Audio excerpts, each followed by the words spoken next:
And yesterday, I had the opportunity to see a real leader.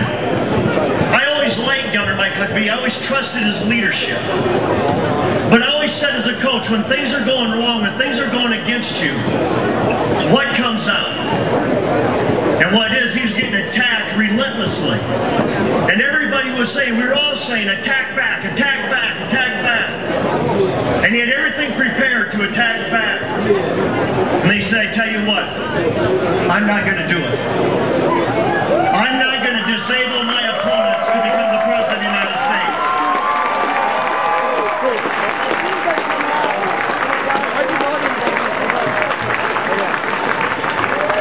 And when he said that to me, I honestly just got attacked. What came out?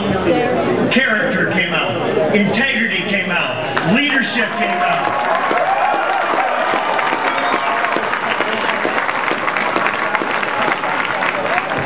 And I believe that decision to say we're going to run a campaign to give people something to vote for, not something to vote against, is what Iowa's going to show everybody.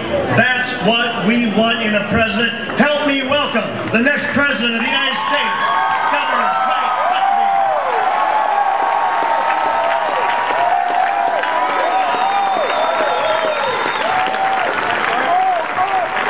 Whoa, what a crowd. Thank you.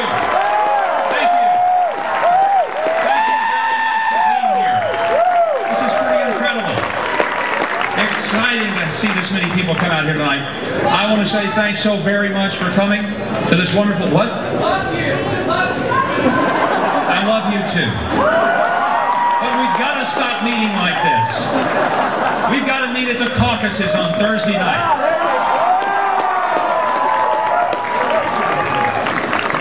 Oh, that's what it was. The photographers needed a shot of me. It's too bad you haven't taken any pictures yet. Are we jazzed and ready and wired up for Thursday night in Iowa?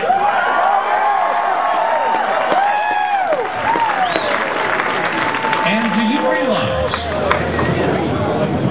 that if we win Thursday night, we will make political history like it's never been made in Iowa or America? Nobody has ever been outspent 20-1, has ever had the kind of unbelievable force that has risen up against him, and been able, with folks like you, to take this, not just for Iowa, but for people across America who believe that this country still belongs to people like us. And that's why Thursday night is going to be a historic event, and we're sensing something exciting. Everywhere I went today, in the northwest part of the state, in the center of the state, in the eastern part of the state, here's what we kept hearing. People older than me, which means they're older than dirt. People would come up and say, I've never been to a caucus before, but I'm going for the first time in my life because I want you to be the next president of the United States. Ours is to take the enthusiasm and the excitement that we sense here in this room and make sure that you don't let friends and relatives and workers at your place of business and neighbors sit at home Thursday night, but that they go with you to the caucus to vote for me. Now, if for some crazy reason they're not going to vote for me, then you have a different job. Do not let them leave their homes Thursday night. Tell them the Orange Bowl is scheduled to be the most exciting football game in the history of mankind.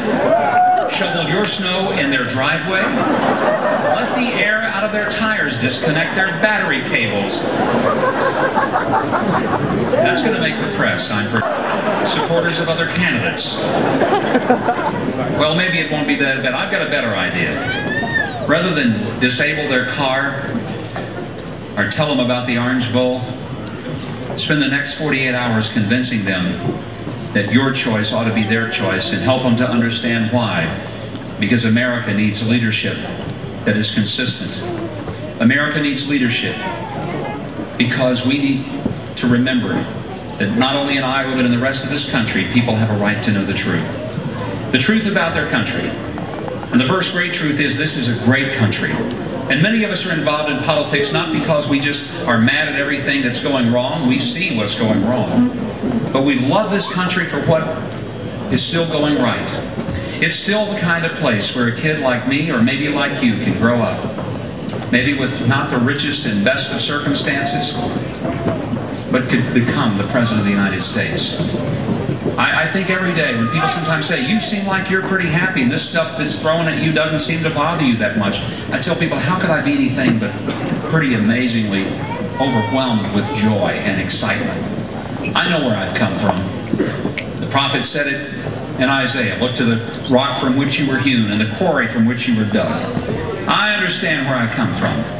The little rent house on 2nd Street in Hope, Arkansas by a dad who worked 2 jobs, never finished high school. I understand my mother, oldest of 7 kids, when she was a little girl, it was dirt floors and outdoor toilets. I know where I've come from. But where else but on this earth, where else but America? Could a kid like me become the 44th governor of his state, and with your help, will become the 44th president of the United States of America?